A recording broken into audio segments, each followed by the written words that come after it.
कभी आपने महसूस किया है, आप ट्रेडिंग शुरू करना चाहते हो, यूट्यूब खोलते हो, वीडियोज़ देखते हो और हर जगह लोग बोल रहे हैं यह प्लेटफ़ॉर्म यूज़ करो, जल्दी पैसा कमाओ। आप एक्साइटेड होकर अकाउंट बनाने जाते हो, लेकिन अचानक वेबसाइट ओपन नहीं होती या रिस्ट्रिक्शंस दिखने लगता है और फिर आपके दिमाग में एक ही सवाल आता है, क्या यह प्लेटफ़ॉर्म इंडिया में बैन है? अगर आपने कभी एक्सपीरियंस के साथ ऐसा फ़ील किया है तो यह वीडियो आपके लिए है।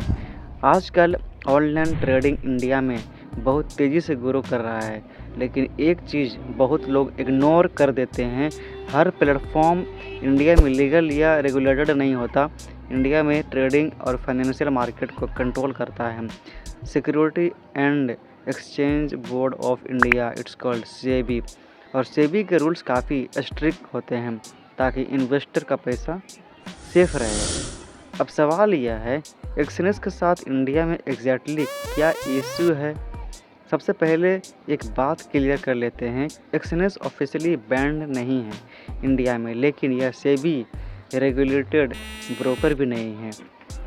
अगर कोई ब्रोकर सेबी से रजिस्टर्ड नहीं है, इंडिया में रूल्स फॉलो नहीं करता, तो वह इंडिया में ऑफिशियली ऑपरेट नहीं कर सकता। इंडिया में forex trading only allow through SEBI registered broker.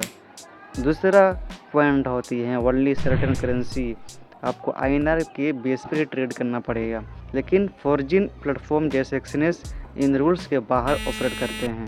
इसलिए क्या होता है, कुछ यूजर्स को एक्सेस इशू आता है, पेमेंट प्रॉब्लम हो सकती है, लीगल प्रोटेक्शंस नहीं मिलता। सबसे बड़ा रिस्क क्या है, अगर कुछ गलत हो गया तो आप कंप्लेन भी नहीं कर सकते, क्योंकि प्लेटफॉर्म इंडिया के लॉ के अंडर नहीं आता।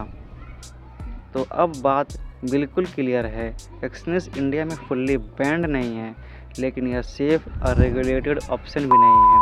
आज के टाइम में सबसे बड़ा मिस्टेक क्या है, बिना नॉलेज के ट्रेडिंग करना, सिर्फ प्रॉफिट देखकर डिसीजन लेना। अगर आप सच में ट्रेडिंग सीखना चाहते हैं तो याद रखिए, पहले नॉलेज, दूसरा फिर स्ट्रेटेजी और सबसे important safe platform.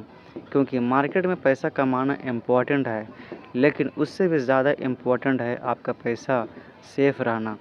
Smart trader वही है जो जल्दी प्रॉफिट नहीं, लॉन्ग टर्म सर्वाइवल के बारे में सोचता है।